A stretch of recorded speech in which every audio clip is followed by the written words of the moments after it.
Moses, Clement, distinguished guests, ladies and gentlemen, please do continue with your lunch. It is a pleasure to join you today at the Asian Insurance Forum Luncheon. It is always a pleasure to speak to the insurance industry and the people who have made it so successful, so important to the financial services sector and Hong Kong's economy as a whole. That said, there is little pleasure for me, and I'm sure for all of you here today, in discussing the shape of the Hong Kong economy. Forecasts of Hong Kong's economic growth in 2019 by the International Monetary Fund and private sector analysts range from negative 2.1% to positive 0.7%. Our own estimate is a negative 1.3%. At best, it is a distressing result. The reasons behind this are both global and local. Globally, the protracted trade dispute between the United States and China has put a brake on global GDP this year, while disrupting the Hong Kong economy. And of course, the social unrest in Hong Kong over the past few months has severely affected our economy, particularly tourist trade and related industries. The volume of retail sales fell sharply by 19.5% in the third quarter, and then almost 25% in October, which is indeed the worst decline on record.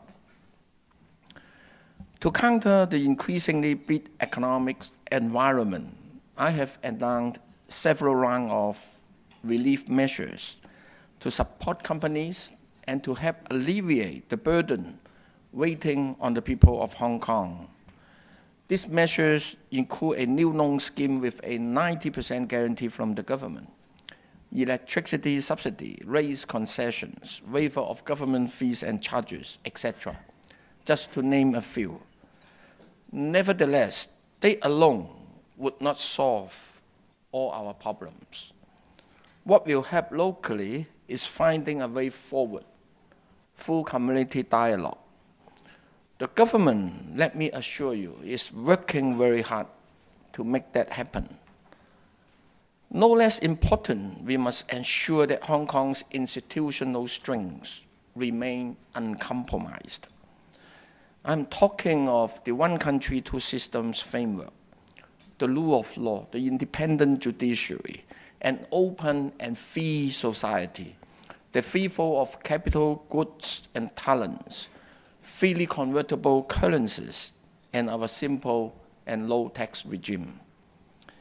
As for the insurance industry, I believe that the theme of this year's forum, connectivity and innovation, the key to competitiveness and inclusiveness, is certainly relevant. Over the past few months, I've done a good deal of business traveling from South America to North America and on to the United Kingdom. And I have noticed that innovation is a recurring element among most of these visits and meetings. In October, for example, I led a Hong Kong FinTech business delegation to London to promote FinTech cooperation. We met with local industry leaders and regulators and explored a variety of innovative FinTech opportunities. In November, I attended the Hong Kong FinTech Week, a showcase event that combined innovation lab visits, as well as industry-driven side events and education. Wherever I went, it was abundantly clear to me, and those I talked with, that innovation is the key to global competitiveness.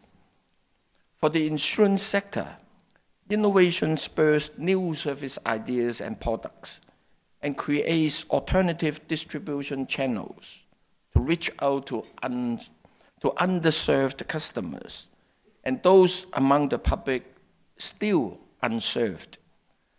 This can narrow the protection gap while broadening financial inclusiveness. In that regard, I'm happy to note that the future task force of the insurance industry has been set up. It will work hand in hand with the insurance authority in exploring insurance industry prospects and possibilities. That includes InsurTech. I spoke of connectivity a moment ago. Our ever-deepening economic connectivity with the mainland will contribute to our competitiveness long down the insurance road. The central government announced 16 policy measures following the third meeting of the leading group for the development of the Greater Bay Area last month. 3 of these measures were related to the insurance industry. And let me briefly run through them for you. The first measure is the extension of preferential treatment. Capital requirements on mainland insurers will be reduced when they cede their business to qualified Hong Kong reinsurers. The second measure removes the operating experience requirement for Hong Kong service suppliers looking to provide insurance loss adjusting services on the mainland. The third measure affirms the central government's support for mainland insurers wishing to issue catastrophe bonds in Hong Kong. Taken together, these measures will enhance our regional competitiveness, encourage companies to expand into the Greater Bay Area, and reinforce Hong Kong's position as the insurance hub of Asia.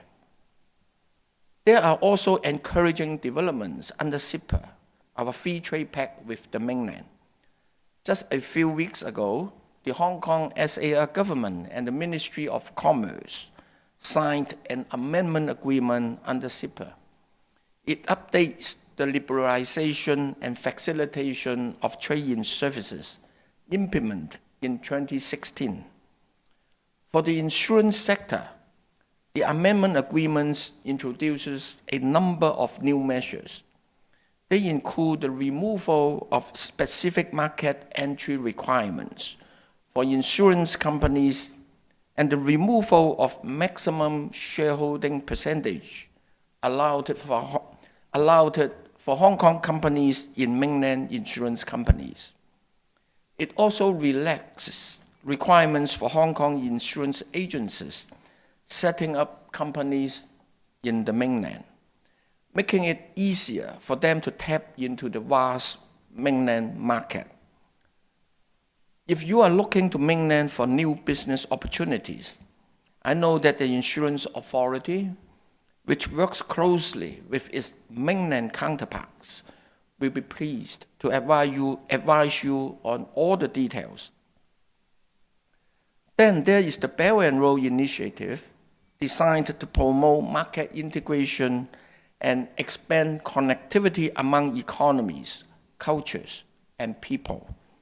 Hong Kong is indeed well positioned to provide insurance and reinsurance for large-scale infrastructure projects along the Belt and Road. Hong Kong is also an ideal domicile for mainland companies looking to establish captive insurance companies to meet their risk management needs as they go global. According to a research paper produced by a major international insurance corporation, up to 2016, Belt and Road projects had a value of $1.2 trillion, and the insurance premium potential from such projects was estimated at $7 billion. It was also estimated that Belt and Road construction projects from August 2016 to 2030 could generate another $27 billion in insurance premiums. The insurance authority, I'm pleased to note, under the capable leadership of Moses and Clement, has established a Bell and Roll insurance exchange platform. It is designed to promote the exchange of intelligence, to build alliances, and enable networking. In short, it will help the industry seize the far-reaching promise of the Bell and Roll initiative. To take full advantage of the opportunities, we will need to find a continuing supply of financial talent. The government's pilot program to enhance talent training for the insurance sector has been doing just that since 2016. As of October, more than 4,000 practitioners have participated in courses under the pilot program. They include technical courses as well as the latest international developments on insurance industry regulation. The Hong Kong Academy of Finance, announced in my 2018-19 budget, was established in June this year. It enjoys the participation of the Hong Kong Monetary Authority, the Securities and Futures Commission, the Mandatory Provident Fund Schemes Authority, and of course, the Insurance Authority. Ladies and gentlemen, Hong Kong is in a testing time, and we have much to do to resolve our difficulties in a peaceful and harmonious manner. But in good time, we will do so. In good time, our community, as well as our economy, will find its way forward again. And in that, we will all be beneficiaries. I wish you all a rewarding afternoon and the best of business in 2020. Thank you very much.